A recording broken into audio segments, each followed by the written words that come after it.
Jakarta Timur 15, Juni 2019, siang menekan Jatinegara seperti tudung panas yang tak berangin di gang sempit belakang Jalan Bekasi Timur deretan rumah kontrakan dan kos murah berjejal.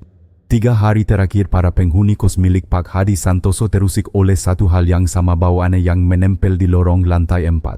Awalnya orang menebak-nebak. Di kawasan padat begini sampah kadang telat diangkut kucing bisa mati di sela genting atau ada sisa makanan basi di sudut dapur bersama. Namun bau kali ini berbeda tajam manis anjir dan makin hari makin menusuk. Setiap kali melewati pintu kamar 402 orang spontan menahan napas. Pagi itu seorang ibu penghuni buruk mini menggetuk pintu kantor kecil di lantai dasar. Pak Hadi mohon maaf, kamar 402 itu baunya sudah tidak wajar. 2 pemuda yang baru pulang kerja malam ikut mengganggu wajah mereka kuyuh. Pak Hadi lelaki berusia lewat 50 dengan rambut memutih di pelipis menghela napas. Mungkin ada makanan busuk. Penghuninya anak baru namanya Andi Saputra. Saya cek ya mengambil gantungan kunci kadangan dan menaiki tangga bersama 3 penghuni lain. Semakin mendekati lantai 4 bau itu menggeras seperti dinding tak terlihat. Di depan pintu kayu warna krem 402 Pak Hadi merasakan bulu kuduknya meremang. Ia menggetuk beberapa kali. Mas Andi ada di dalam hening. Hanya kipas angin lorong yang berdesit pelan. Biar saya buka ya. Mohon jadi saksi, katanya pada para penghuni. Kunci diputar. Begitu daun pintu bergeser, sejengkal udara penggap dan bau menyengat menyembur keluar membuat semua orang mundur refleks. Pak Hadi menahan napas mendorong pintu lebih lebar. Kamar sempit tak sampai 20 meter persegi itu remang. Tirai tertutup, lampu mati. Di lantai dekat meja kecil terlihat sosok terbaring tak bergerak. Sejenak semua kaku. Seorang pemuda berbisik nyaris tanpa suara, ya Allah. Pak Hadi segera menutup setengah pintu menoleh tegas. Jangan ada yang masuk. Kita jangan sentuh apapun. Saya telepon polisi dulu. Tangan tuannya bergetar saat menekan nomor darurat. Tak lama suara sirene memeka siang. Garis polisi kuning membela lorong penghuni berkerumun di tangga berbisik cemas. Tim dari Satreskrim Polres Metro Jakarta Timur datang dipimpin AKP Arif Prasetya. Tatapan tajam, tutur singkat. Rekan-rekan, sesuai prosedur. Dokumentasi olah TKP jangan lewatkan detail, ujarnya pada tim identifikasi. Petugas forensik membuka jendela sedikit, memasang masker lalu bergerak sistematis. Kamera memotret sudut-sudut bedak, sidik jari ditabur di gagang pintu dan permukaan meja. Tiap benda kecil dimasukkan ke kantong barang bukti. Sosok di lantai diperiksa kepat kukup untuk memastikan tidak ada tanda-tanda hidup tanpa menggumbar detail yang tak perlu. AKP Arif berdiri di ambang memetakan kekacauan. Kursi plastik terbalik, beberapa botol minuman di kolong ranjang pakaian berserak. Di meja dompet tampak terbuka kosong dari uang atau identitas. Telepon genggam yang lazimnya selalu ada tidak terlihat. Catatan kecil terjepit di sisi kulkas mini, namun hanya daftar kebutuhan, tak ada nomor kontak darurat. Pak Hadi sapa Arif sopan. Kapan terakhir Anda lihat penghuni kamar ini? Sekitar seminggu lalu, Pak. Mas Andi kerja proyek, sering berangkat subuh pulang larut. Orangnya pendiam. Ada tamu belakangan ini, Pak Hadi berpikir. Beberapa hari lalu ada laki-laki tinggi pakai jaket hitam dan topi. Tanyanya singkat, Mas Andi ada? Saya tunjukkan ke lantai 4. Setelah itu saya tidak memperhatikan lagi. Arif mengangguk mencatat. Baik, mohon data penyewa kontrak dan daftar penghuni lain. 2 anggota menghimpun KTP fotokopi sementara. Seorang bintara Bribtu Raka Wirawan menyisir kolong ranjang. Ia mengangkat sesuatu dengan pinset, sebuah pemantik logam berkilat dengan goresan membentuk huruf seperti V di sisi bodi. Benda itu dimasukkan ke kantong bukti berlabel lorong sunyi. Hanya klik kamera dan gesek sarung tangan terdengar. Para penghuni menatap dari jauh. Wajah memukat kos murah di gang itu mendadak terasa asing. Dari jendela suara pedagang bakso sayup-sayup lewat. Kehidupan kota tetap berjalan seolah tak ada yang terjadi. AKP Arif menutup buku catatan. Kita identifikasi jenazah, cek jejak transaksi sekitar tanggal 9-10 Juni, telusuri penada ponsel bekas dan tanyakan siapapun yang melihat lelaki berjaket hitam itu. Jangan simpulkan apapun sebelum data lengkap. Ia menatap kembali pintu 402. Di tempat sesempit ini selalu ada sesuatu yang tertinggal. Kita hanya perlu sabar menemukannya. Di bawah garis polisi, Pak Hadi merapatkan kemeja menunduk. Di benaknya lorong lantai 4 tak lagi sekadar jalur sempit menuju kamar-kamar murah. Ia kini menjadi panggung kecil di mana rahasia, rasa takut dan mungkin dendam baru saja memperlihatkan prolognya. Sore merambat ke Jatinegara saat mobil barang bukti berangkat menuju Ars Polri Kramat Jati. Tim identifikasi membawa sidik jari dan sampel yang diperlukan. AKP Arif Prasetya memilih tetap di kos untuk menyelesaikan wawancara awal. Bagaimana prosedur identifikasi cepat, tanya Bribtu Raka lewat HT. kokokan sidik jari ke Dukapil. Kalau match kirimkan ke saya, jawab Arif. Di pos Satpam kecil Pak Hadi Santoso mengeluarkan map lusuh berisi fotokopi KTP para penyewa. Nama pada lembar terakhir Andi Saputra lahir di Cirebon, pekerjaan buruh konstruksi di kawasan-kawasan industri Pulau Gadong. Foto KTP memperlihatkan pria 29 tahunan tatapan tenang. Arif menandai nomor darurat di kontrak namun kosong.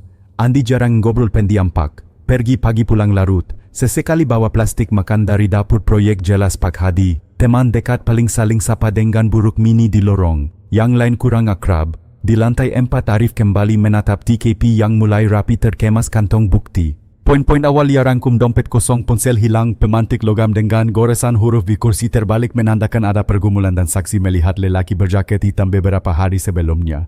Satu detail lain mengganggunya: sebagian permukaan meja dan gagang lemari terlalu bersih seperti baru saja dilap. Terburu-buru kontras dengan pakaian berserak.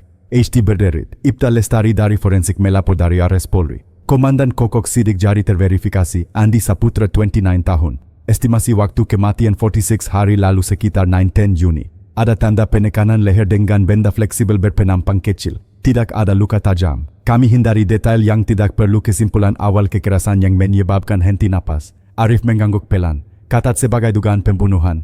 Tolong cek juga apakah ada bekas cincin. Rekan kami menyebut korban suka memakai cincin perak. Di jari tidak ada, komandan. Kami cari di barang pribadi, sejauh ini nihil. Arif menutup HT menatap lorong yang mulai lenggang. Ada pola klasik: ponsel lenyap, dompet kosong, cincin hilang. Motif perampasan mungkin. Tapi mengapa sebagian area di lab bersih seolah pelaku mencari sesuatu atau menghapus jejak dengan sadar?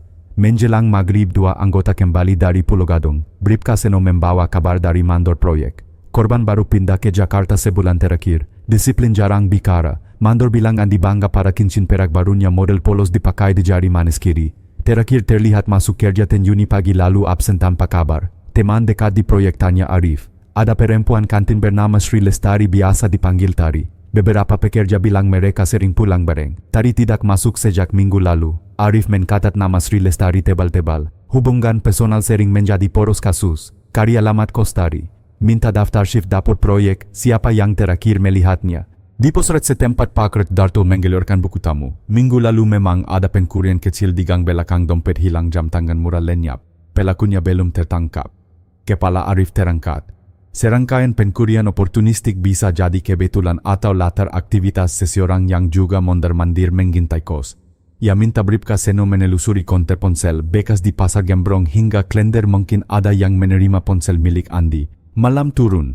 Lampu neon lorong berpendar pukat. Arif kembali memeriksa pemantik dengan senter UV huruf V tampak seperti goresan lama, bukan ukir pabrik. Inisial logo komunitas, gumamnya. Ia minta Raka memotret close-up untuk dikirim ke lab, cek kemungkinan sidik jari atau DNA mikroskopik. Telepon berdering. Ibta Lestari lagi. Kami telusuri isi saku kelana. Ada struk minimarket tanggal 9 Juni pukul 21.12 di Matraman.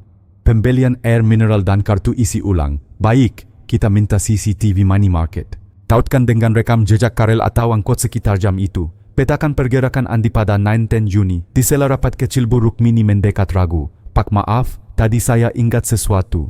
Malam sebelum bau itu makin parah, saya dengar suara langkah 2 orang berhenti di depan 402. Salah satunya seperti perempuan, ada bunyi sandal tipis. Tidak lama suara mereka merenda lalu sunyi. Jam berapa Bu? Antara jam 10 sampai setengah 11 malam. Saya takut salah jadi tidak berani lihat dari lubang pintu. Catatan baru membuat garis merah di peta Arif bertambah: lelaki berjaket hitam, perempuan bersandal tipis, Sri Lestari yang tak masuk kerja. 3 potongan yang belum saling mengikat. Sebelum bubar Arif menggatur tugas 1. Forensik digital melacak email ponsel Andi 2. Tim lapangan menyisir konter ponsel bekas 3. Unit pembuktian tidak langsung CCTV minimarket, Matraman kamera gang, RT Dishub 4. Tim sosial temui rekan Andi di proyek gali soal Tari dan apakah Andi punya konflik.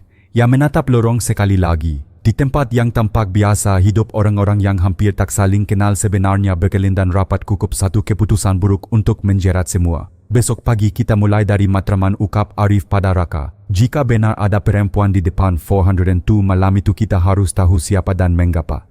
Di bawah cahaya neon garis polisi berkilau samar.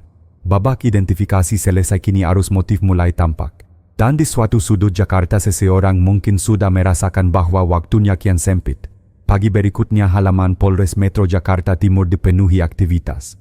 Tim penyidik menggelar rapat singkat menempelkan foto kamar kos 402-minimarket serta potret KTP Andi Saputra. Identitas korban sudah jelas, pria berusia 29 tahun buruh konstruksi di kawasan industri Pulau Gadung terakhir masuk kerja pada 10 Juni. Barang-barang berharga hilang, kamar menunjukkan tanda pergumulan dan ada saksi yang melihat pria berjaket hitam beberapa hari sebelumnya. Hasil penelusuran dari minimarket Matraman memberi gambaran baru. Rekaman CCTV tanggal 9 Juni menunjukkan Andi membeli air mineral dan voucher pulsa pada pukul 9 malam lewat sedikit. Ia tampak sendirian mengenakan kaos abu-abu dan celana jeans. Tidak ada interaksi mencurigakan di dalam toko, namun kamera luar menangkap siluet samar seorang pria berdiri di seberang jalan, jaket hitam dan topi menutupi wajah. Wajah tidak terlihat jelas tetapi postur sesuai keterangan pemilik kos. Sementara itu penelusuran terhadap Sri Lestari, pekerja kantin proyek yang dikenal akrab dengan Andi, menimbulkan tanda tanya besar. Catatan absensi menunjukkan ia berhenti masuk sejak 11 Juni, sehari setelah korban diduga tewas. Dari keterangan teman sekamar bernama Rina, malam itu Tari pulang dengan wajah pucat tergesa-gesa mengemas barang lalu pergi membawa ransel. Pagi harinya ia sudah tidak ada. Rina menemukan sekari kertas di meja rias bertuliskan singkat permintaan maaf dan pesan agar tidak mengingkarinya. Kepergian mendadak ini memperkuat dugaan adanya hubungan langsung antara hilangnya Tari dengan kematian Andi. Laboratorium forensik melaporkan temuan pada pemantik logam yang ditemukan di kamar. Sebagian sidik jari terhapus tetapi ada bekas samar yang tidak kokoh dengan sidik jari korban. Goresan huruf V pada sisi logam diperbesar tidak menyerupai logo merek resmi. Bisa jadi inisial atau tanda buatan. Benda kecil ini meski tampak sepele bisa menjadi kunci mengarah ke pelaku. Rangkaian fakta yang terkumpul disusun sebagai hipotesis awal. Motif perampasan mungkin saja mengingat ponsel, dompet dan cincin perak hilang. Namun tanda-tanda pergumulan dan keberadaan orang-orang terdekat menunjukkan keterkaitan personal. Hilangnya Tari tepat setelah kematian menambah lapisan kecurigaan. Pria berjaket hitam yang berkeliaran di sekitar lokasi membuat misteri semakin dalam. Tim penyidik mulai menyebar tugas. Bagian digital menelusuri kemungkinan ponsel korban sempat aktif setelah tanggal 9 Juni. Tim lapangan ditugaskan menyisir terminal bus Pulau Gadung dan stasiun Jatinegara untuk mencari jejak perjalanan seorang perempuan yang kokoh dengan ciri Tari. Unit kriminal umum diminta mengecek database residivis pencurian kecil di sekitar kawasan, khususnya mereka yang dikenal kerap menggunakan jaket hitam. Langkah lain diambil dengan menelusuri struk minimarket. Kamera luar mungkin menangkap pergerakan tambahan seperti kendaraan yang diparkir atau orang yang menunggu. Sementara itu daftar absensi kantin di proyek Pulau Gadung dipindai ulang. Nama Tari berhenti tercatat pada 10 Juni sama persis dengan waktu hilangnya Andi. Keselarasan waktu ini mengikat keduanya dalam lingkaran peristiwa yang sama. Keterangan tambahan dari penghuni kos juga memperkuat kecurigaan. Malam sebelum bau aneh semakin menyengat terdengar langkah dua orang berhenti di depan kamar 402. Salah satunya terdengar seperti perempuan, bunyi sandal tipis jelas di lorong.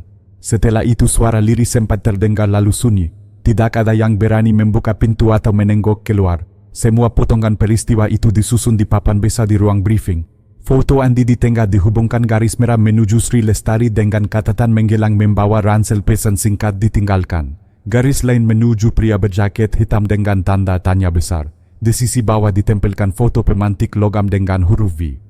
Setiap potongan masih berdiri sendiri, belum saling terikat, namun semuanya mengarah ke lingkaran sempit di sekitar kamar 402. Jakarta siang itu tetap sibuk, lalu lintas padat dan suara pedagang kaki lima besahutan. Namun bagi tim penyidik kota seolah menggekil pada satu titik lorong kos muram di Jatinegara. Di sana seorang pria sudah menjadi korban dan seorang perempuan menghilang membawa rahasia yang bisa menjelaskan seluruh misteri. Tim penyidik kembali bergerak sejak pagi. Fokus utama hari itu adalah menelusuri jejak kehidupan Andi Saputra di tempat kerjanya. Kawasan industri Pulau Gadung masih sibuk seperti biasa, deru mesin pabrik bercampur dengan suara klakson truk kontainer. Di tengah hiruk pikuk itu para penyidik mencoba menyusun potongan kisah terakhir seorang buruh yang kini sudah tidak bernyawa. Mandor proyek mengingat Andi sebagai pekerja yang rajin, jarang berbicara, selalu datang tepat waktu. Rekan-rekan kerja membenarkan hal itu. Mereka menyebut Andi lebih banyak menghabiskan waktu istirahat di sudut sendiri, kadang hanya menatap ponselnya atau menulis sesuatu di buku catatan kecil. Namun ada satu pengecualian. Beberapa orang sempat melihat Andi sering berjalan bersama seorang perempuan kantin Sri Lestari. Kebersamaan itu tidak terang-terangan tetapi cukup untuk diperhatikan. Sri Lestari dikenal ramah mudah bergaul tetapi beberapa pekan terakhir terlihat murung. Rekan kerjanya di dapur bercerita bahwa tadi pernah tampak gelisah sering memegang perut dan menatap kosong. Tidak ada yang tahu pasti alasannya. Setelah 10 Juni ia tidak pernah lagi masuk kerja. Hilangnya Tari menimbulkan pertanyaan besar apakah ia melarikan diri karena takut atau justru menyembunyikan sesuatu yang lebih gelap. Di sisi lain laporan dari tim digital mulai masuk. Nomor ponsel milik Andi terakhir kali terdeteksi aktif pada malam 9 Juni beberapa jam sebelumnya diduga terbunuh. Setelah itu sinyal hilang seolah perangkat dimatikan atau dibuang. Pencarian di kontak-kontak ponsel bekas sekitar Matraman dan Klender belum membuahkan hasil. Tidak ada catatan penjualan yang sesuai dengan IMEI ponsel korban. Misteri makin tebal. Sementara itu hasil analisis tambahan dari laboratorium mengenai pemantik logam memperlihatkan bekas sidik jari samar kedua selain yang sudah diketahui. Bekas ini berpotensi milik seorang perempuan. Para penyidik mulai mempertanyakan mungkinkah pemantik itu bukan milik pria berjaket hitam melainkan milik seseorang lain yang lebih dekat dengan korban. Laporan warga sekitar kos menambah lapisan baru. Beberapa menyebut sering melihat Andi pulang larut malam terkadang bersama seorang perempuan yang diduga Tari. Mereka berhenti sejenak di depan gerbang kos berbicara serius lalu berpisah. Suasana itu tidak tampak romantis, lebih sering tegang seperti sedang berdebat. Gambaran ini memberi kesan bahwa hubungan keduanya tidak sepenuhnya harmonis. Tim penyidik kemudian memutuskan untuk memeriksa latar belakang keluarga Andi di Cirebon.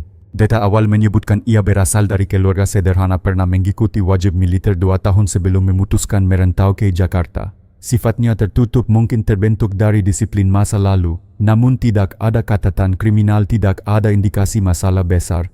Hal yang menonjol hanyalah pengakuan seorang rekan kerja bahwa Andi sangat bangga dengan cincin perak barunya. Fakta bahwa cincin itu hilang menimbulkan dugaan bahwa benda tersebut memegang arti khusus lebih dari sekadar perhiasan murah. Sore hari tim kembali berkumpul di kantor. Garis merah di papan penyelidikan semakin banyak. Foto Andi di tengah garis menuju Sri Lestari yang menghilang, garis menuju pria berjaket hitam yang belum teridentifikasi, garis menuju cincin perak yang raib serta pemantik logam dengan huruf V. Semua potongan ini membentuk jaring tetapi pusatnya tetap kamar kos sempit di Jatinegara. Situasi semakin menegangkan ketika laporan baru masuk dari rekanan intelijen. Di kawasan Pasar Malam Rawamangun ada desas-desus mengenai seorang pria dengan jaket hitam yang kerap terlihat mondar-mandir seolah menggawasi sesuatu. Ciri fisiknya sesuai dengan deskripsi yang sudah terkumpul. Jejak ini memberi harapan bahwa bayangan yang selama ini hanya berupa siluet mulai memiliki bentuk nyata. Langkah berikutnya jelas, satu tim ditugaskan menuju Cirebon untuk menelusuri masa lalu Andi, satu tim lain menyisir Rawamangun untuk mencari keberadaan pria berjaket hitam. Sementara unit pusat fokus menelusuri jejak Sri Lestari, memeriksa terminal bus, stasiun dan kemungkinan keberangkatan ke luar kota. Jakarta malam itu kembali penuh cahaya neon, jalanan padat kendaraan. Namun di balik keramaian ada rasa dingin yang menyelinap dalam benak para penyidik. Mereka tahu kasus ini tidak hanya berhenti pada kematian seorang buruh. Di balik kamar sempit 402 tersimpan rahasia tentang cinta, penolakan dan mungkin juga dendam yang sudah lama dipendam. Semua bayangan itu kini perlahan menampakkan diri dan setiap langkah penyelidikan membawa mereka semakin dekat ke inti kegelapan. Perjalanan tim penyidik menuju Cirebon dilakukan dini hari menembus arus kendaraan di Tol Cipali.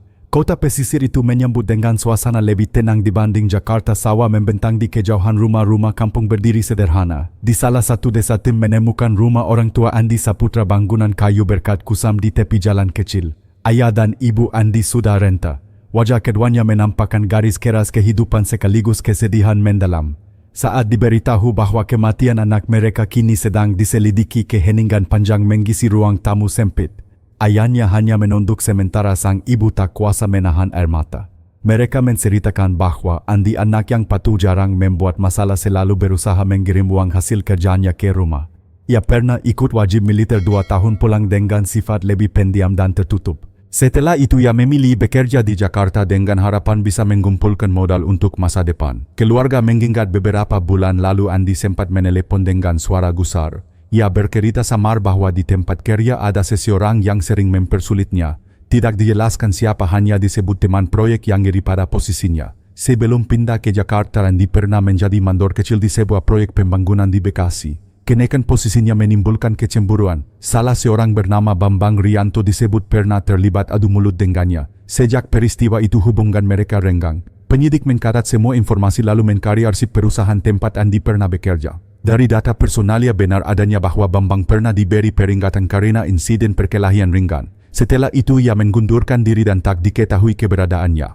Deskripsi fisiknya lumayan kokoh dengan gambaran pria berjaket hitam tinggi sekitar 175 cm berbadan kurus dan memiliki kebiasaan menundukkan wajah saat berbicara. Temuan ini menambah simpul baru di papan investigasi. Bukan hanya Sri Lestari yang kini menjadi pusat kecurigaan tetapi juga muncul kemungkinan musuh lama yang kembali mengikuti jejak Andi. Dugaan bahwa motif kasus ini murni perampokan mulai bergeser ke arah konflik pribadi. Sementara itu hasil penyelidikan di Jakarta mulai menggerukut. Dari keterangan penghuni kos malam menjelang kematian Andi terdengar pertengkaran di kamar 402. Suara samar laki-laki dan perempuan bercampur lalu hening mendadak. Waktu itu tidak ada yang berani menggetuk pintu. Kesaksian ini semakin memperkuat benang merah dengan Sri Lestari karena ia memang hilang pada hari berikutnya. Di Cirebon tetangga keluarga Andi menambahkan detail lain. Mereka mengatakan Andi pernah dikenalkan dengan seorang perempuan bernama Ratna Dewi anak kenalan orang tuanya. Namun hubungan itu tidak berjalan karena Andi menolak untuk dijodohkan. Ratna diyakini masih menyimpan rasa kecewa. Meski bukan petunjuk langsung, informasi ini menunjukkan bahwa lingkaran sosial Andi menyimpan cukup banyak potensi konflik. Menjelang sore tim penyidik kembali ke Jakarta dengan membawa catatan lengkap latar belakang militer konflik lama dengan rekan kerja serta tekanan emosional dari beberapa hubungan pribadi. Semua fakta itu membuat profil korban semakin jelas, seorang pria tertutup bekerja keras tetapi dikelilingi oleh orang-orang yang mungkin menyimpan iri hati maupun rasa kecewa. Di ruang rapat Polres Jakarta Timur peta kasus kian rumit. Foto Andi berada di pusat ditautkan dengan benang menuju Sri Lestari menuju Bambang Rianto juga menuju lingkar keluarga dan kenalan lama. Cincin perak yang hilang menjadi simbol keterikatan emosional pemantik logam dengan goresan huruf V tetap misterius dan pria berjaket hitam kini mungkin memiliki identitas awal. Semua penyidik menyadari bahwa kasus ini tidak sekadar persoalan barang hilang. Ada pertemuan antara cinta, penolakan dan dendam yang membentuk simpul rumit di balik kematian Andi Saputra. Dari desa kecil di Cirebon hingga lorong kos sempit di Jatinegara, setiap langkah membawa tim semakin dekat pada inti kebenaran yang masih bersembunyi. Malam di Rawamangun berbeda dari Jatinegara. Lampu pasar malam berpendar, suara musik dangdut terdengar dari panggung hiburan rakyat dan arus manusia berdesakan di antara kios pakaian murah serta warung makanan. Di balik keramaian itu tim penyidik menyusup membaur seperti pengunjung biasa. Tujuan mereka jelas, menelusuri desas-desus mengenai seorang pria berjaket hitam yang sering mondar-mandir di kawasan ini. Informasi awal diperoleh dari pedagang rokok keliling. Ia mengaku beberapa kali melihat seorang lelaki kurus tinggi selalu mengenakan jaket hitam dan topi berdiri lama di sudut jalan dekat terminal kecil Rawamangun. Sikapnya tidak wajar, seolah sedang menunggu seseorang atau mengawasi.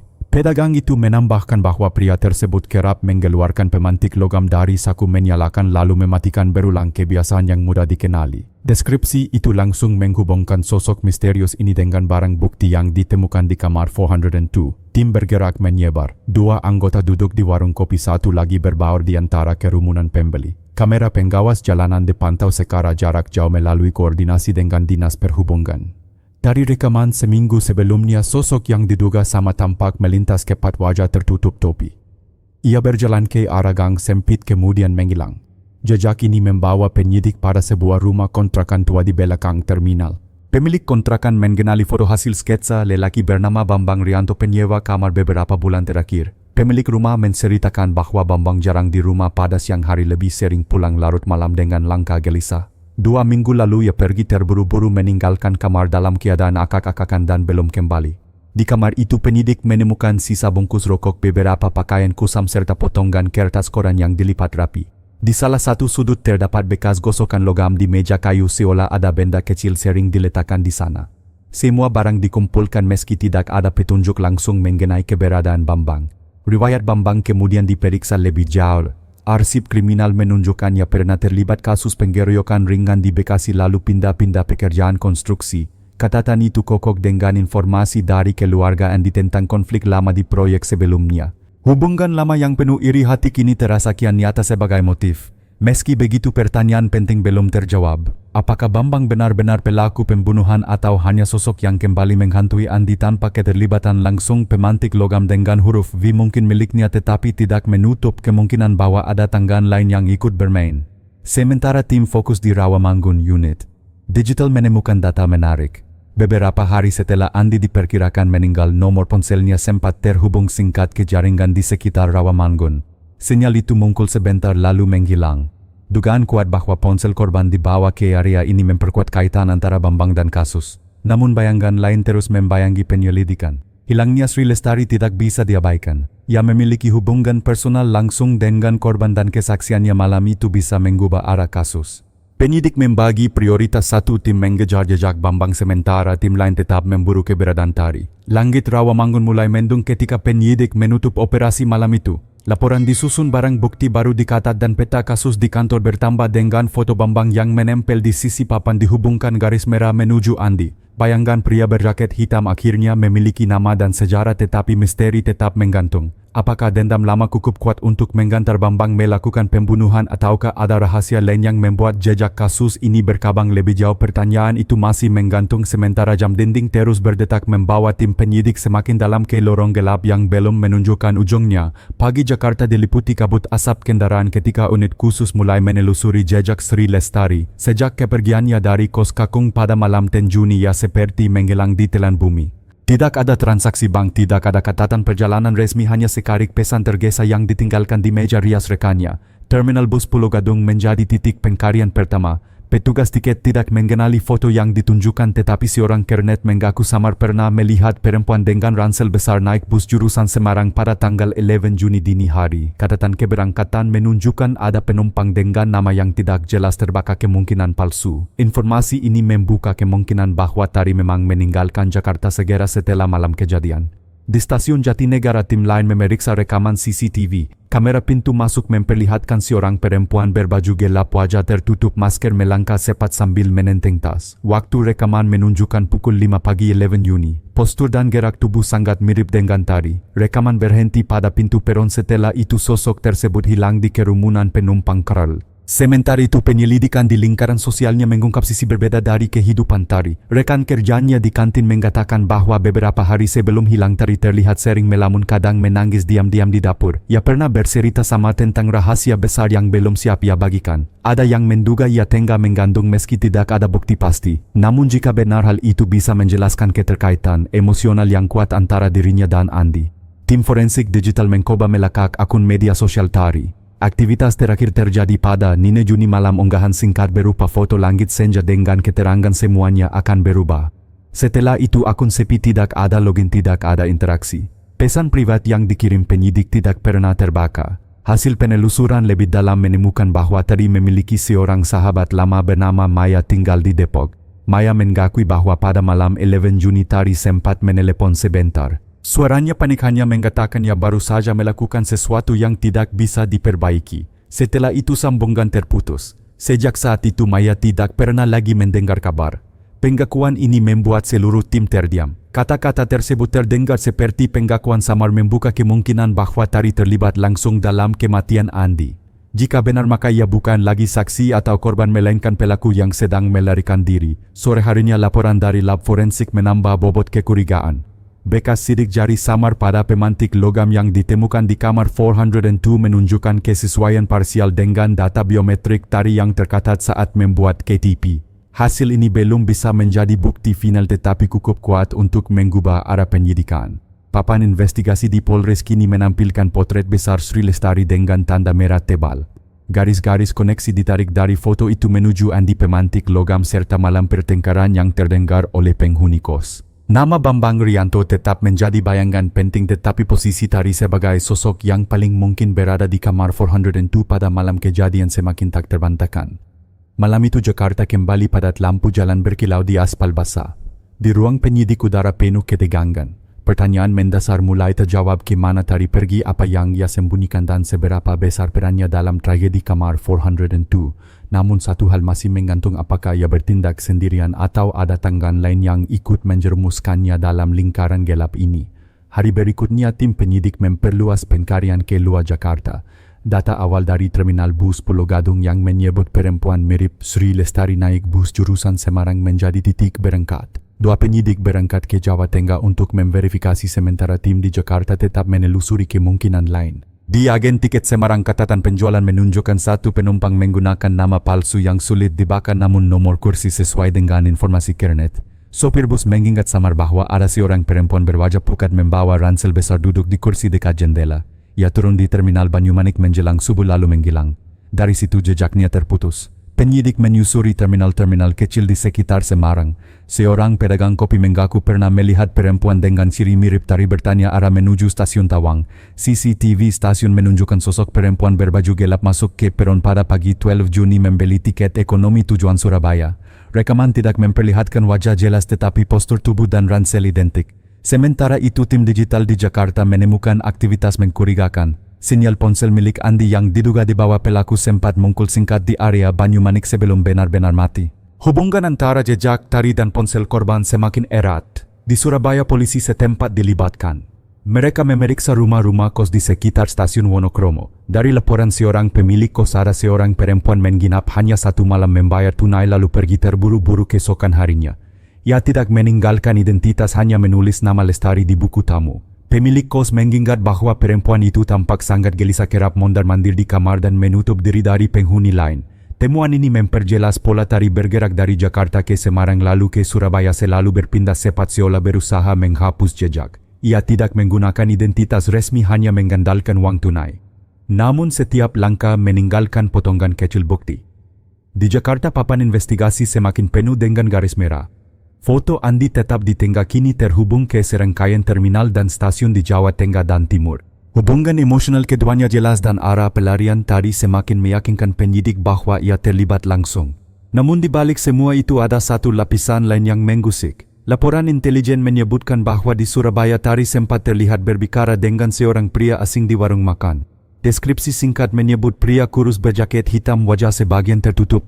Keterangan ini kembali membuka bayangan lama kemungkinan keterlibatan Bambang Rianto. Apakah mereka bertemu secara kebetulan atau justru bekerja sama sejak awal malam menjelang ketika laporan terakhir masuk? Dari hasil analisis forensik tambahan ditemukan serat kain hitam di kamar 402 yang tidak cocok dengan pakaian Andi maupun barang-barang di kamar. Serat itu berasal dari bahan jaket model yang mirip dengan pakaian pria misterius yang terus menghantui penyidikan. Keseluruhan potongan membentuk gambaran baru Sri Lestari diduga kuat berada di kamar 402 pada malam kejadian, melarikan diri ke luar kota membawa ponsel korban dan mungkin berhubungan dengan sosok pria berjaket hitam yang kini diidentifikasi sebagai Bambang. Dua jalur penyidikan Sintayong retak dan dendam lama tampaknya bertemu di titik yang sama. Jakarta beristirahat di bawah cahaya lampu kota tetapi tim penyidik tidak tidur. Jejak panjang yang membentang dari Jatinegara hingga Surabaya menegaskan bahwa kasus ini jauh lebih rumit dari dugaan awal. Dan di balik semua lapisan misteri, satu pertanyaan utama terus bergema: apakah tari seorang pelaku tunggal yang dikuasai emosi atau hanya bidak dalam permainan dendam yang lebih besar? Langkah penyelidikan di Surabaya semakin menegangkan. Setelah memastikan jejak tari berhenti sementara di kota pelabuhan itu, tim khusus mengumpulkan semua potongan informasi dari saksi sekitar terminal, stasiun hingga rumah kos murah. Setiap detail sekecil apapun menjadi penting. Pagi yang lembab di Surabaya, penyidik lokal membawa kabar baru. Rekaman kamera di sebuah warung dekat stasiun Gubeng menunjukkan siluet seorang perempuan dengan ransel besar diduga kuat tari duduk di pojok meja. Ia tampak cemas, menunduk dan beberapa kali menoleh ke pintu. Yang lebih mengejutkan, rekaman juga menangkap sosok seorang pria berjaket hitam, wajah setengah tertutup masker, masuk dan duduk di bangku tak jauh darinya. Meskipun kualitas rekaman buram, tubuh kurus dan gerak-gerik pria itu sangat mirip dengan deskripsi tentang Bambang Rianto. Pola ini membuat hipotesis semakin kuat, tari tidak sendirian. Ada kemungkinan ia dibantu atau bahkan dikendalikan. Tim Jakarta segera menghubungkan semua temuan. Serat kain hitam dari kamar 402 cocok dengan jaket pria misterius di Surabaya. Ponsel Andi yang sempat menyala sebentar di Banyumanik kini tampak selaras dengan jalur tari hingga Surabaya. Semua ini bukan kebetulan. Penyelidik mulai membayangkan skenario lebih gelap. Jika benar tari berhubungan dengan Bambang, ada dua kemungkinan yang melibatkan Bambang setelah panik membunuh Andi, atau justru sejak awal ada rencana yang disusun bersama. Kedua jalur membawa penyelidikan pada titik kritis. Seorang informan jalanan memberi kabar bahwa Bambang dikenal kerap mungkul di lingkaran perjudian ilegal kawasan Tambak Sari. Ia disebut-sebut punya koneksi dengan para rentenir dan penggedar kecil. Jika benar tari pernah bersamanya, berarti ada hubungan berlapis tragedi pribadi bercampur dunia kriminal. Di markas tim khusus papan putih penuh garis merah semakin rapat. Nama Sri Lestari dan Bambang Rianto kini terhubung kuat dengan pusat lingkaran kematian Andi. Para penyidik sadar bahwa waktu bukan sekutu. Tari bisa saja melanjutkan pelarian lebih jauh sementara Bambang sudah terbiasa bersembunyi dari hukum. Sementara itu hasil forensik mendalam terhadap barang-barang di kamar kos Surabaya menunjukkan adanya sidik jari samar pada gagang pintu. Setelah dibandingkan sidik jari itu tidak kokok dengan data Tari. Artinya ada orang ketiga yang masuk bersama atau setelahnya. Dugaan bahwa Bambang hadir secara langsung di Surabaya semakin tak terbantahkan. Di sisi lain potret psikologis Tari yang digambarkan saksi-saksi membuat penyidik bertanya-tanya. Ia tampak rapuh, sering menangis, bahkan linglung ketika ditanya arah jalan. Gambaran ini tidak kokok dengan sosok pembunuh dingin yang menyusun strategi.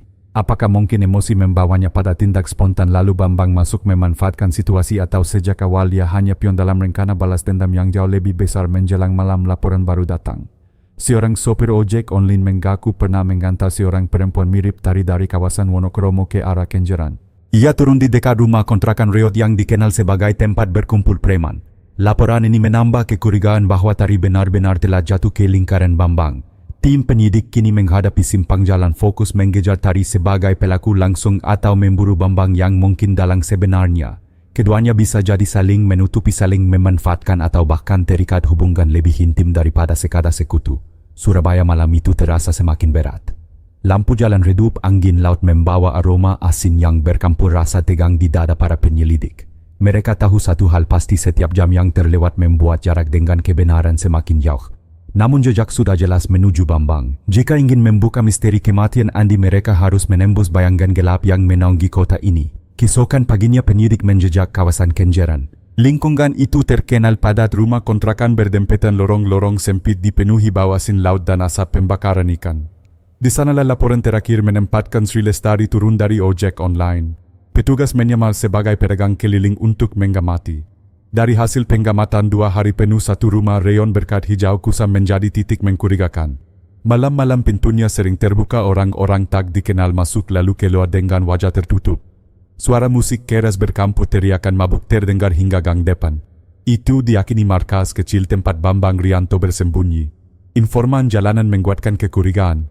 Ia menyebut pernah melihat seorang perempuan mirip Tari masuk rumah itu dengan ransel besar, wajahnya pucat dan langkahnya terburu. Tidak lama berselang Bambang sendiri terlihat keluar membeli rokok di warung dekat situ. Penjaga warung mengingat jelas tatapan matanya yang dingin. Tim segera merencanakan operasi penyergapan. Namun mereka sadar rumah itu tidak bisa digerebek sembarangan. Bambang punya anak buah dan lingkungan sekitar terlalu padat, bentrokan bisa membahayakan warga sipil. Karena itu penyidik memutuskan strategi pelan tapi pasti, membangun peta aktivitas siapa saja keluar masuk jam-jam tertentu dan rute lari yang mungkin. Hasil pemantauan menunjukkan pola jelas. Bambang sering muncul larut malam sementara siang hari rumah lebih tenang. Perempuan diduga Tari hanya tampak sekali mengintip dari jendela dengan wajah muram seperti orang ketakutan. Potret itu membekukan hati penyidik. Ia tampak bukan sekadar pelarian melainkan tahanan yang diawasi ketat. Sementara itu forensik digital membawa bukti baru. Ponsel Andi yang sempat hilang ternyata pernah digunakan sebentar untuk mengakses nomor tidak dikenal dari Surabaya Timur. Data menara seluler memastikan sinyalnya muncul persis di radius kawasan Kenjeran. Artinya barang bukti utama kini ada di sekitar markas Bambang. Penyidik mulai membayangkan skenario Tari membunuh Andi karena emosi lalu mencari perlindungan pada Bambang. Atau sebaliknya Bambang menekan Tari memanfaatkan rasa paniknya untuk menutup jejak dirinya sendiri. Apapun kebenarannya, rumah hijau kusam di Kenjeran adalah simpul penting. Malam ketiga tim memutuskan uji langkah.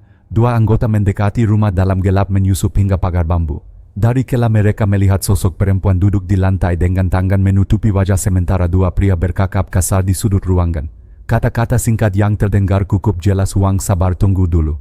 Potongan kalimat itu menegaskan adanya transaksi atau rencana lebih besar. Penyidik melaporkan hasilnya ke pusat. Komando langsung turun. Operasi resmi akan dilakukan dalam beberapa hari melibatkan satuan anti kriminal bersenjata. Tujuannya menangkap Bambang hidup-hidup dan menyelamatkan Tari jika memang masih di sana. Namun angka mantak menunggu. Malam itu juga seorang kurir membawa pesan samar kepada penyidik. Ia mengatakan Bambang mulai curiga ada pengawasan dan kemungkinan besar akan memindahkan perempuan ke tempat lain. Informasi ini menyalakan alarm bahaya. Jika Tari benar-benar dipindahkan, semua jejak bisa hilang lagi. Di ruang operasi sementara para penyidik menatap peta Surabaya dengan wajah tegang. Jam berdetik lambat, udara dipenuhi rasa genting. Mereka tahu langkah berikutnya harus presisi. Kesalahan sedikit saja bisa mengorbankan nyawa. Dan di tengah ketegangan itu satu pertanyaan makin menggeras, apakah Tari hanyalah pion yang terjebak atau justru kunci utama yang menyimpan jawaban tentang kematian Andi? Jawaban itu mungkin hanya bisa ditemukan bila mereka berhasil membuka pintu rumah hijau di Kenjeran. Dini hari udara Kenjeran terasa lembab dengan angin laut menusuk tulang. Tim gabungan dari unit kriminal dan satuan anti kejahatan telah bersiap. Peta kawasan terbentang di meja kayu sebuah warung kecil yang dijadikan pos taktis. Garis merah menunjukkan lorong masuk, titik pengintaian serta jalur evakuasi. Target utama menangkap Bambang Rianto dan memastikan Sri Lestari tidak hilang jejak lagi. Sebelum bergerak, pimpinan operasi menegaskan aturan keselamatan warga sipil prioritas, jangan sampai baku hantam terbuka. Tugas utama adalah masuk cepat, lumpuhkan target lalu amankan bukti. Ketegangan melingkupi wajah para anggota. 6 tahun kasus ini menggantui dan kini kesempatan mengungkap kebenaran berada di depan mata. Saat jam menunjukkan pukul 02.15 tim menyebar. 2 anggota mendekati dari arah utara, 2 lagi dari lorong barat, sisanya bersiap di gang depan. Lampu jalan temaram memberi sedikit perlindungan. Suara anjing menggonggong terdengar namun segera tenggelam dalam desiran ombak. Sinyal dari pengintai diberikan, pintu rumah hijau terbuka, sedikit suara musik pelan terdengar. 4 pria tampak berjaga di dalam. Belum ada tanda keberatan Tari. Komando turun sergap. Pintu digedor keras, kilatan lampu senter menerobos. Teriakan panik peka. Bambang terperanjat berusaha kabur ke pintu belakang. Namun lorong itu sudah dijaga.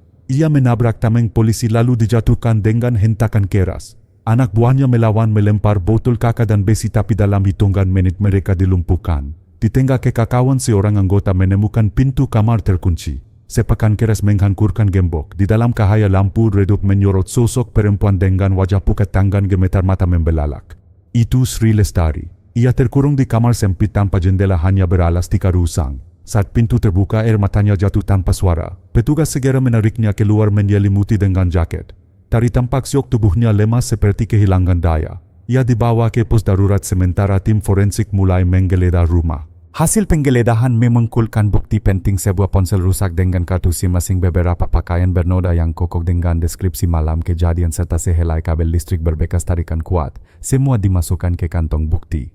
Bambang yang sudah diborgol hanya menunduk, tatapannya tajam tapi tak berkata sepatah pun. Ia dibawa bersama 3 anak buahnya dengan pengawalan ketat. Malam itu rumah hijau di Kenjeran resmi menjadi saksi jatuhnya seorang buronan. Namun kemenangan ini belum final. Tari masih harus diperiksa, apakah ia korban tekanan Bambang atau justru pelaku utama yang bersembunyi di balik wajah rapuhnya. Dan Bambang dengan reputasi licik dan keras kepala jelas tidak akan mudah membuka mulut. Di pos taktis penyidik memandang papan kronologi. Satu simpul besar kini telah digenggam penangkapan, tetapi kebenaran penuh belum tersingkap. Masih ada rahasia yang harus dipaksa keluar di ruang interogasi. Pagi setelah penggerebekan, suasana markas kepolisian Surabaya terasa berat. Bambang Rianto dibawa ke ruang interogasi khusus, sementara Sri Lestari ditempatkan di ruang berbeda. 2 tim penyidik dipersiapkan secara paralel. Tujuan jelas mendapatkan kebenaran lewat kesaksian silang. Bambang duduk bersandar dengan borgol menempel di meja besi. Tatapannya dingin, bibir menyongging senyum tipis penuh tantangan. Penyidik membuka berkas memperlihatkan foto ponsel Andi, kabel listrik dengan bekas tarikan dan rekaman CCTV warung dekat stasiun. Bambang hanya melirik lalu menghela napas panjang. Ketika ditanya keterlibatannya, ia menolak menjawab. Wajahnya tenang tetapi jari tangannya menggetuk meja berulang kali, tanda kegelisahan tersembunyi. Di ruangan lain, Sri Lestari duduk dengan selimut menutupi bahu. Ia masih pucat, matanya bengkak. Suaranya lirih ketika diminta menjelaskan keberadaannya di rumah hijau Kenjeran. Ia mengaku awalnya hanya mencari perlindungan karena panik setelah pertengkaran dengan Andi. Katanya malam itu ia berniat menyampaikan kabar kehamilan, tetapi Andi menolak dan menyuruhnya menggugurkan. Emosi meledak, kata-kata kasar terlontar, lalu situasi berubah mencekam. Ia tidak menjelaskan detail tentang kematian Andi, hanya menutupi wajah dengan kedua telapak tangan. Penyidik memperhatikan kontradiksi. Tari menampilkan diri sebagai korban keadaan, sementara bukti fisik justru menunjukkan keterlibatan langsung. Kabel listrik dengan bekas tarikan kokoh dengan luka di leher Andi. Ponsel korban ditemukan di lokasi Bambang. Pertanyaan besar muncul, siapa sebenarnya yang mengeksekusi? Tim forensik menambahkan analisis sidik jari Tari ada di kabel, namun sidik jari Bambang juga ditemukan samar di bagian lain. Ini berarti keduanya pernah memegang benda yang sama, kemungkinan kolaborasi makin kuat. Penyidik kemudian memutar rekaman suara Bambang dari ruang interogasi ke tim yang memeriksa Tari. Ketika Tari mendengar, tubuhnya gemetar hebat. Ia menolak perkara lalu berbisik bahwa Bambang memaksanya menyimpan rahasia. Menurut pengakuannya setelah pertengkaran dengan Andi berakhir tragis, Bambang Mungkul tiba-tiba menggancam akan melaporkan jika Tari tidak menuruti perintahnya. Keterangan ini sebagian menjelaskan mengapa ia bersembunyi di Rumah Hijau. Tetapi penyidik tidak gegabah. Mereka tahu Bambang dikenal manipulatif dan Tari bisa saja menggunakan narasi dipaksa untuk meringankan diri. Kontradiksi antara keduanya kini menjadi kunci. Tari mengaku tidak berniat membunuh, hanya kehilangan kendali, sedangkan Bambang menolak bicara. Namun bukti menunjukkan keduanya terhubung erat sejak malam kejadian. Di luar ruang interogasi, papan kronologi semakin rumit. Garis merah menghubungkan Tari, Bambang, Andi dan barang bukti. Para penyidik menyadari babak baru penyelidikan dimulai bukan lagi sekadar mencari siapa pelaku, melainkan membongkar lapisan manipulasi, tekanan dan dendam yang saling bertaut. Dan di balik semua itu ada pertanyaan yang semakin menekan, apakah Sri Lestari benar-benar pembunuh karena emosi atau hanya pion yang terjebak dalam permainan licik Bambang Rianto? Jawaban harus ditemukan karena tanpa itu kebenaran kematian Andi takkan pernah terungkap utuh.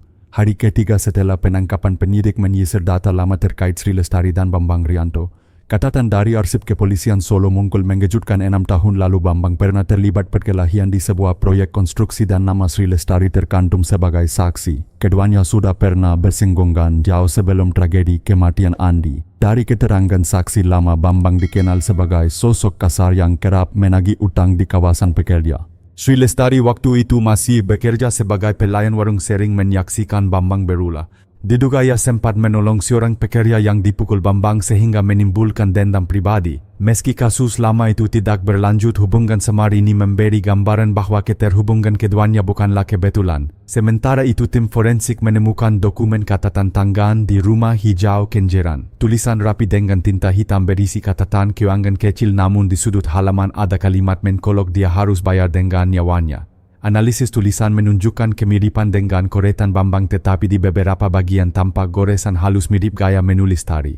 Temuan ini mempertegas adanya interaksi mereka dalam rencana yang lebih kompleks. Di ruang interogasi, Tari semakin tertekan. Ia menangis berulang kali, mengatakan hanya ingin hidup tenang bersama anak yang dikandungnya. Namun setiap kali penyidik menyebut nama Bambang, tubuhnya menegang, sorot matanya berubah. Seolah ada sesuatu yang ia tahu tetapi enggan mengungkap. Sebaliknya, Bambang masih bungkam. Ia hanya sekali melontarkan kalimat singkat, "Perempuan itu lebih berbahaya dari yang kalian kira." Kalimat itu mengguncang ruang penyidikan.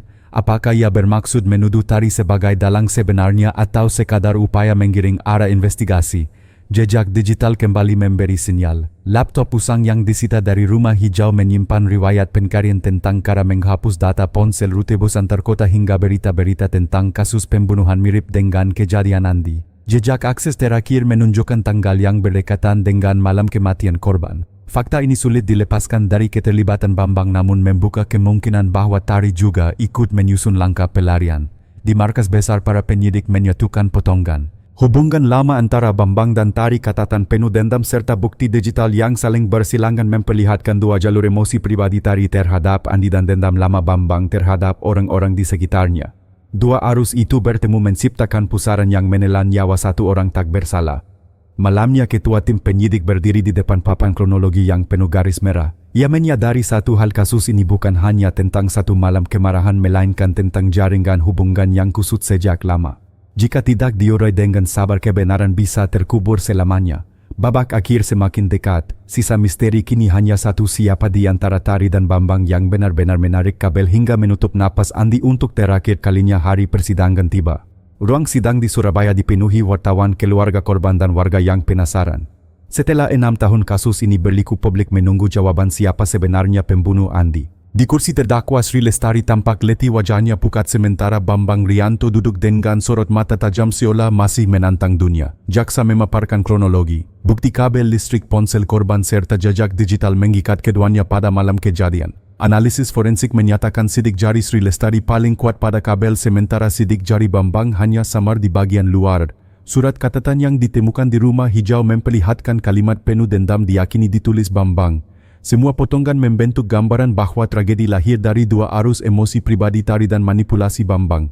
Kesaksian ahli psikologi menambahkan lapisan penting. Menurutnya, Tari mengalami tekanan psikis berat ketika Andi menolak tanggung jawab atas kehamilan. Dalam kondisi labil, ia bisa kehilangan kendali hingga melakukan tindak fatal. Namun peran Bambang tidak kalah besar. Ia hadir setelahnya menekan Tari memanfaatkan rasa panik untuk mengendalikan pelarian dan menyembunyikan jejak. Dalam persidangan Tari akhirnya angkat bicara. Dengan suara bergetar ia mengaku malam itu benar-benar bertengkar dengan Andi. Ia marah menangis lalu mengambil kabel dengan niat menakut-nakuti. Namun ketika Andi melawan ia semakin terhanyut dalam amarah. Saat sadar nyawa sudah terenggut, air matanya mengalir deras saat mengungkapkan kata-kata itu. Bambang membantah namun bukti catatan dan riwayat laptop mematahkan pembelannya. Hakim menyatakan meskipun ia tidak menarik kabel secara langsung, tindakannya membantu menutupi kejahatan dan menjerat Tari menjadikannya sama-sama bertanggung jawab. Vonis dibacakan dengan suara lantang. Sri Lestari dinyatakan bersalah atas pembunuhan berencana dalam kondisi emosi tidak stabil, dijatuhi hukuman penjara seumur hidup. Bambang Rianto terbukti melakukan persekongkolan dan menghalangi proses hukum, dihukum penjara 20 tahun. Suasana ruang sidang hening, hanya terdengar isak tangis keluarga korban. Di luar gedung ayah Andi menatap langit dengan mata basah. Ia berbisik bahwa keadilan akhirnya datang meski terlambat. Para penyidik yang mengikuti sidang merasa lega, beban 6 tahun kini sedikit terangkat.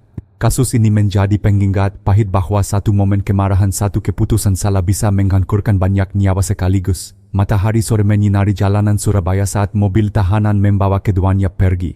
Tragedi yang berawal dari kamar kos kecil di Jatinegara kini resmi ditutup oleh palu hakim. Namun di balik itu luka yang ditinggalkan akan tetap memberas dalam ingatan semua yang terlibat. Kisah tragis ini memberi kita peringatan bahwa kemarahan dan sikap menolak tanggung jawab dapat membawa akibat yang tak terbayangkan. Satu keputusan dalam emosi bisa menghancurkan bukan hanya diri sendiri tetapi juga orang-orang yang kita sayangi. Tanggung jawab dalam hubungan, terutama ketika menyangkut kehidupan baru, adalah hal yang tidak bisa ditunda. Kita belajar bahwa keberanian menghadapi kenyataan, komunikasi yang jujur dan kesediaan menanggung konsekuensi jauh lebih berharga daripada pelarian atau kekerasan. Jika Anda merasa kisah ini membuka mata dan penuh pelajaran, jangan lupa tekan tombol subscribe di kanal ini. Dengan berlangganan Anda akan selalu mendapat kisah nyata penuh makna dan menggugah. Belajar dari pengalaman orang lain untuk lebih berhati-hati dalam hidup. Menjadi bagian dari komunitas yang peduli pada kebenaran dan tanggung jawab. Klik subscribe sekarang dan aktifkan lonceng notifikasi agar Anda tidak ketinggalan cerita berikutnya.